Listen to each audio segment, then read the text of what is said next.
एक श्रेष्ठ पुत्र की प्राप्ति हेतु भगवान शिव से आज्ञा लेकर माता पार्वती ने 1 वर्ष तक चलने वाले पुण्य व्रत का समापन किया। व्रत की समाप्ति पर पुरोहित सनत कुमार ने देवी पार्वती से कहा, सुव्रते, मुझे दक्षिणा चाहिए। पार्वती ने मुंह मांगी दक्षिणा देने का वचन दिया। फिर क्या था, पुरोहित बने सनत कुमार ने अस्वाभाविक दक्षिणा की याचना की। देवी, इस व्रत में मुझे दक्षिणा स्वरूप अपने पति को दीजिए। यह सुनते ही देवी पार्वती विलाप करती हुई मूर्छित हो गई। पार्वती की मूर्छा टूटने पर शिव ने उन्हें समझाया, देवी, देव कार्य, पितृ कार्य या नित्य नैमित्तिक जो भी कार्य दक्षिणा से रहित होता है वह निष्फल हो जाता है। पार्वती चुपचाप रही। तब सनत कुमार ने कहा, शिवे, या तो आप मुझे दक्षिणा में अपने पति को प्रदान कीजिए या अपने दीर्घकालीन कठोर तप का फल भी त्याग दीजिए। उद्विग्न होकर पार्वती ने कहा, पति से वंचित हो जाने वाले कर्म से क्या लाभ। साध्वी स्त्रियों के लिए पति 100 पुत्रों के समान होता है। ऐसी स्थिति में यदि इस व्रत में अपने पति को ही दक्षिणा में दे दूं तो पुत्र से क्या लाभ। यह सत्य है कि पुत्र पति का ही अंश होता है, लेकिन उसका एकमात्र मूल तो पति ही होता है। मूलधन के नष्ट होने पर समस्त व्यापार ही विनष्ट हो जाता है। उस समय आकाश में देवताओं और ऋषियों ने एक रत्न निर्मित रथ देखा जो पार्षदों से घिरा था। उस रथ से नारायण उतरकर देवताओं के सम्मुख उपस्थित हुए।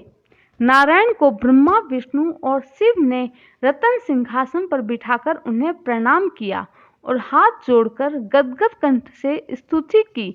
वहां का सारा वृत्तांत जानकर नारायण ने कहा, शिव प्रिया पार्वती का यह व्रत लोक शिक्षा के लिए है, अपने लिए नहीं, क्योंकि ये तो स्वयं समस्त व्रतों एवं तपस्याओं का फल प्रदान करने वाली है। इनकी माया से ही चराचर जगत मोहित है। फिर उन्होंने पार्वती को संबोधित करके कहा, शिवे, इस समय तुम महादेव जी को दक्षिणा में देकर अपना व्रत पूर्ण कर लो, फिर समुचित मूल्य देकर अपने जीवन धन को वापस ले लेना। तुम ब्राह्मण को गो मूल्य प्रदान करके अपने पति को लौटा लेना। यह कहकर वे अंतर्ध्यान हो गए।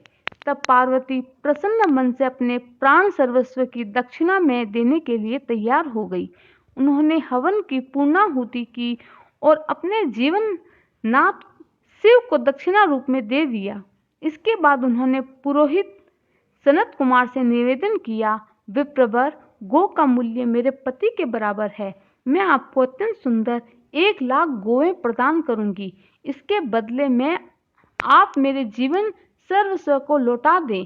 प्राणनाथ के मिल जाने पर मैं पुनः ब्राह्मणों को विपुल प्रदक्षिणाएं प्रदान करूंगी। तब सनत कुमार ने पार्वती से कहा, देवी, मैं ब्राह्मण हूँ, मैं 1 लाख गोवें लेकर क्या करूँगा। इस दुर्लभ रत्न के सामने 1 लाख गोवों की क्या तुलना। मैं इन्हें साथ में लेकर त्रिलोक में भ्रमण करूँगा। उस समय समस्त बालक उन्हें देखकर प्रसन्नतापूर्वक ताली बजाकर अट्टहास करेंगे। कहने के साथ ही सनत कुमार ने भगवान शिव को अपने पास बिठा लिया। यह सुनकर पार्वती जलहीन मछली की भांति छटपटाने लगी। उन्होंने मन ही मन सोचा, कैसा दुर्भाग्य है मेरा, मुझे न तो अभिष्ट देव का दर्शन हुआ, न ही व्रत का फल प्राप्त हो सका। अधीर होकर वे अपने प्राण त्यागने के लिए प्रस्तुत हो गई। अकस्मात उसी समय आकाश में तेज समूह प्रकट हुआ। उस समय तेज समूह को देखकर पार्वती ने उससे अपने ऊपर दया करने को कहा और उस समय तेज राशि के मध्य उन्होंने विश्व मोहन श्री कृष्ण स्वरूप का दर्शन किया।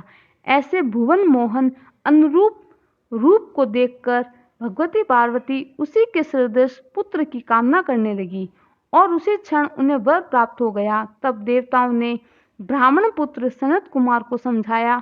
सनत कुमार ने दिगंबर शिव को उनकी प्राणेश्वरी पार्वती को लौटा दिया।